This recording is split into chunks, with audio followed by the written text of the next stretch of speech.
All right, part 2 of this video, or these notes, is talking about the actual definition of a vertical asymptote. And this is something you will need to memorize, so go and put it on your memory sheet, and I'll ask you on a memory quiz about this. But it says, if the limit of our function as x approaches c from the left is equal to either positive infinity or negative infinity, then you have a vertical asymptote at c. Or you could, if you had the limit as x approaches c from the right is positive infinity or negative infinity, then the function has a vertical asymptote at c. Now notice that it says the word or, so it can either be from the left or from the right, and you still have a vertical asymptote there. Okay, and c has to be a number. We won't have like the limit as x approaches infinity. That'll be something else. So c is some number. So if I have the limit as x approaches some number from the left or from the right, if that gives me infinity or negative infinity, then we have a vertical asymptote at that number. All right, we've talked about this before. It says a vertical asymptote will only occur when a factor in the denominator does not cancel out. So it says determine all vertical asymptotes for the functions below. All right, so this first one. We can only have vertical asymptotes when the factors of the denominator do not cancel. So we need to factor these things. So I'd have the top does not factor. That's a sum of two squares. The bottom would be x plus 1, x minus 1. So the factors that make the number that make the bottom 0 that don't cancel would be x equals negative 1. If I plugged in negative 1 right there, negative 1 plus 1 would be 0. So that makes the bottom 0. That's when we have a vertical asymptote, because I have a number or something really close to 0. And that 0 times, So if this part was 0, even though this one wasn't, this would be like negative 2. 0 times negative 2 still makes the bottom 0.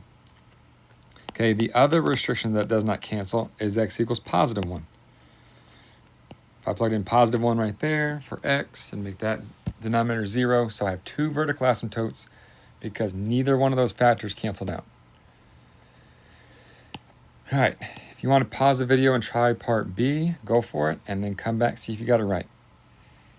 All right, it says f of x is equal to factor the top, x plus 4x minus 2.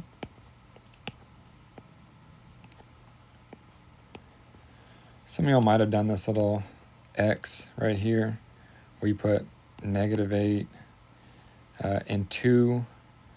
You find two numbers that multiply to get negative 8 and add to get 2. It's be 4 and negative 2.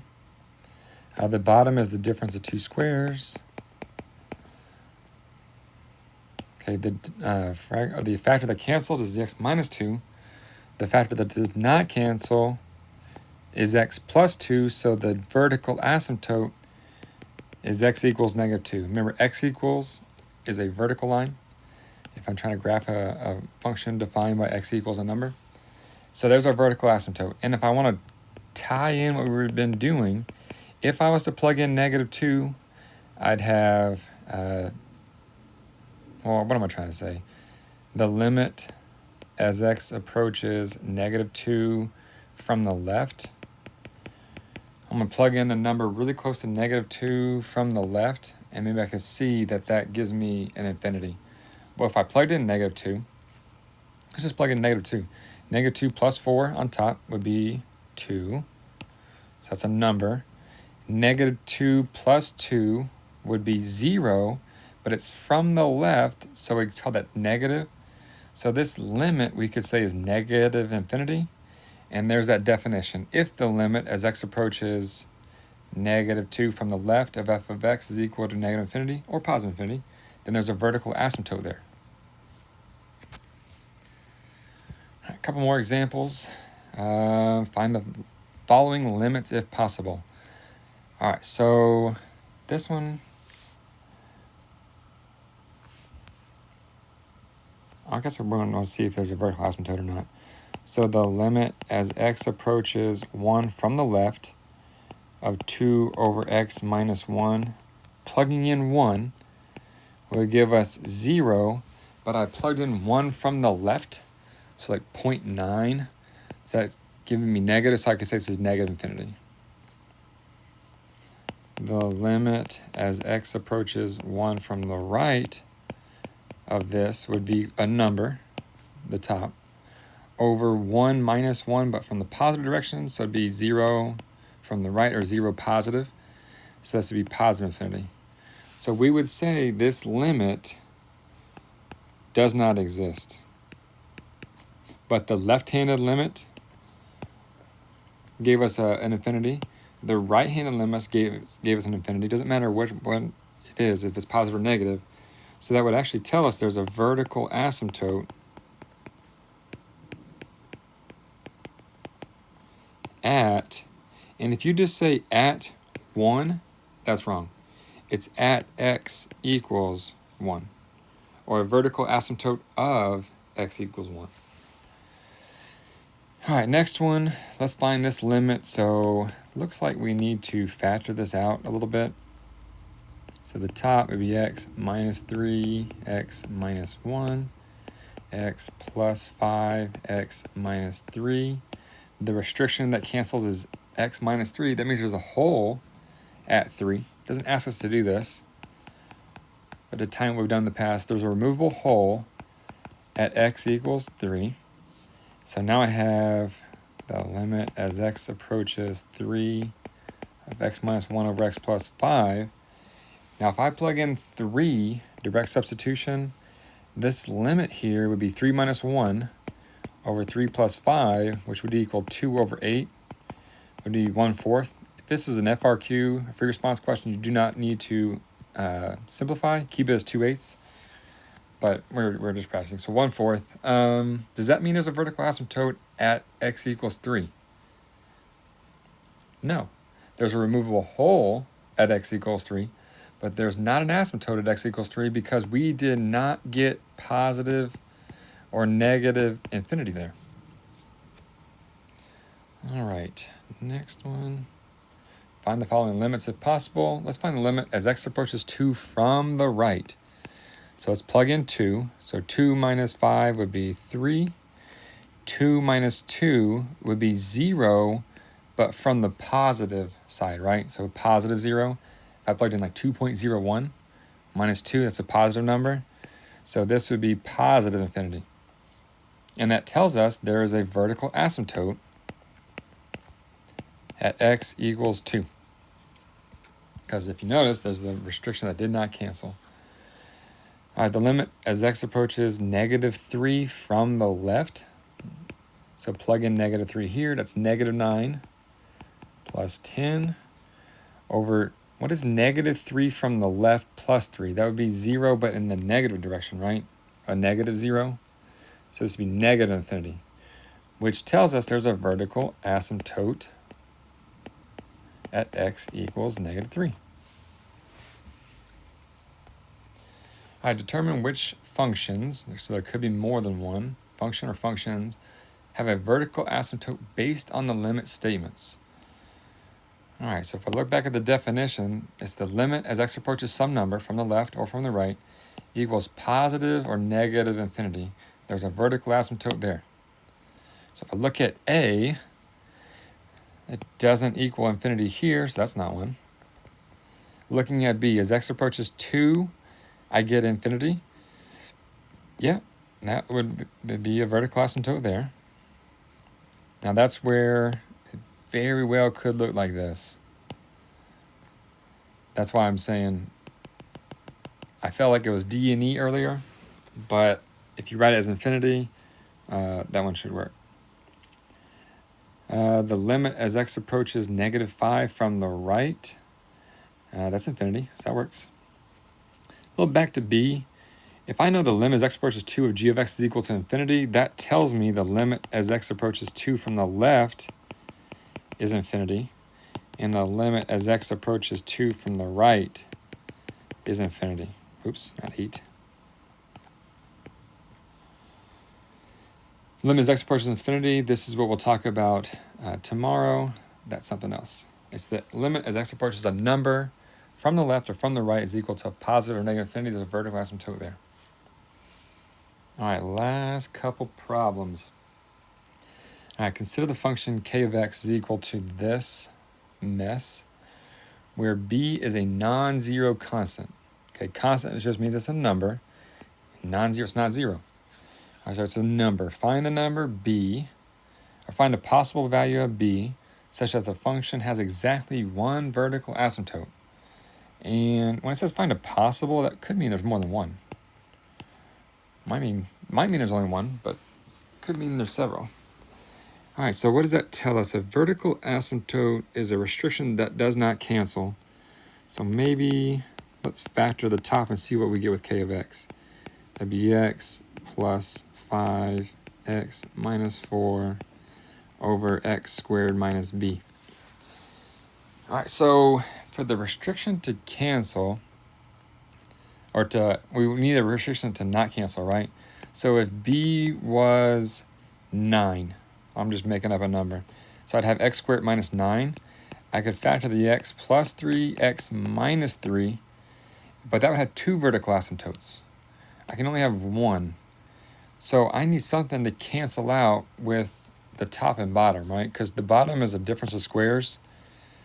So it's got to be some number. I could plug in any number there, and I'd have two possible factors. So maybe if I made it 16, let's erase this b and make it 16. Okay, that would make us have the function k of x is equal to x plus 5, x minus 4, the difference of two squares. I should have wrote nicer. So that would make the x minus 4's cancel, leaving me with one vertical asymptote, which was negative 4, right? So one answer would be 16. Is there another one? Or are there more? And you're probably thinking, yes, maybe if it was 25, right?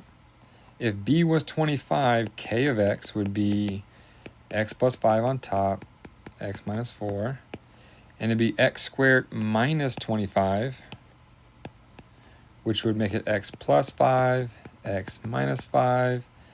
That means these would cancel, and my vertical asymptote would be positive 5. So there's your two possible answers there. All right, find a possible value of b such that the function k of x has two vertical asymptotes. So we did that with 9, right? If b was 9, then those numbers on top wouldn't cancel. If b was any number, right? If it was a perfect square or not a perfect square, what if b was 10? I could have k of x is equal to x plus 5, x minus 4 over x squared minus 10, which would be x plus 5, x minus 4 over x plus square root 10, x minus square root 10. And so the vertical asymptotes would be x equals negative square root 10 and positive square root 10. So any number except for 16 and 25 would give you your answer there. All right, find a possible value of b. Actually, would it be any number? Any possible value of b? Because I looked at c and it says find a possible value of b such that the function has no vertical asymptotes. So that means the bottom doesn't factor out and give you, or doesn't give you zeros. So if we had k of x, let's say b is negative 25, or just a negative number in general. The top is still x plus 5, x minus 4. And the bottom would be x squared plus 25, but the bottom doesn't cancel. There's nothing that we could replace x with that would make the bottom 0. So that would mean there's no vertical asymptotes. So at the top, I would say b needs to be anything greater than or equal to 0. Actually, just greater than 0. Because if it was 0, it would only just be x. So maybe at the top we could say this would be equal to 0. What do you think about that? Put in your comments what y'all think the answers are here. If I could put 0 in for part A, that'd be x plus 5, x minus 4 over x squared, which is just 0 on the bottom, so there's only one vertical asymptote there. So there's 3 answers for part A. For part B, it's anything greater than 0 and not 16 or 25. And then it looks like all the different answers for part C, we're going above and beyond here. It just asks for one number. This would be anything less than 0. All right, I think we've done that.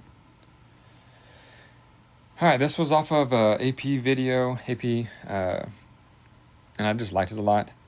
Hopefully I remember the answer, though. It says, let h be the function, h of x is equal to that mess times the natural log of x minus 4. At what values of x does the graph of h have a vertical asymptote? All right, so this times x minus 4 is kind of a big deal. If I gotta remember, this might help us with natural log. The natural log function looks like this, where if I plug in the point 1, I get 0.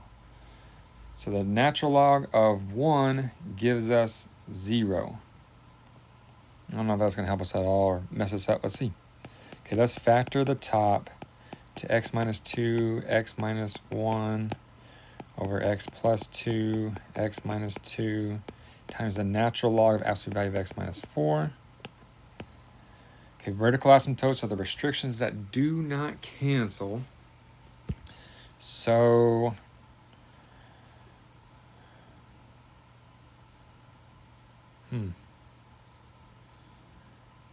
really don't remember what the answer was on this. I don't see why that's a problem, but it's got to be something, right?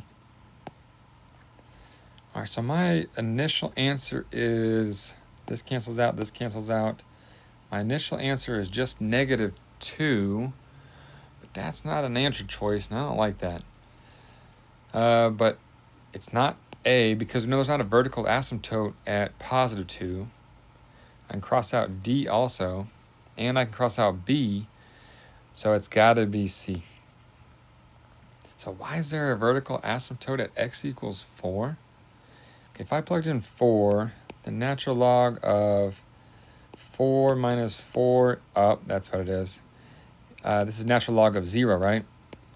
The natural log of 0 is undefined. Tricky. This guy's name is Mark Corelli. Very, very helpful person. Shares all his stuff and has really good problems. So this is a restriction. It doesn't cancel, but it is still a vertical asymptote, because if I plug in 4, this thing is undefined. I wonder what would happen if I plugged in a number just bigger than 4. Like, so 4 from the right. So 4 from the right, like 4.00001. This is h of x, sorry. We've answered the question, but I'm just kind of curious if this is going to help us at all. It might not help us at all. X minus 2, x minus 1 over x squared minus 4 times the natural log of 4.01 minus 4. And if I plugged in 4.01 here, it doesn't give us anything. Okay, but what it does happen, 4.01, or 4.01 squared,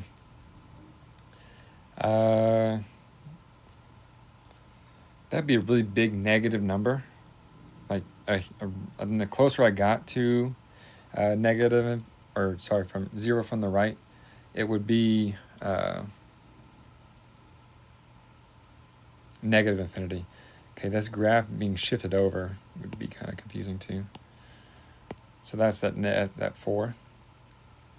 So if I plugged in numbers just bigger than 4, it makes that part super, super negative infinity.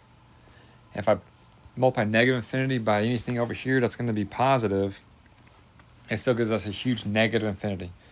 So there's why that limit as x approaches 4 from the right of our function h of x would be negative infinity.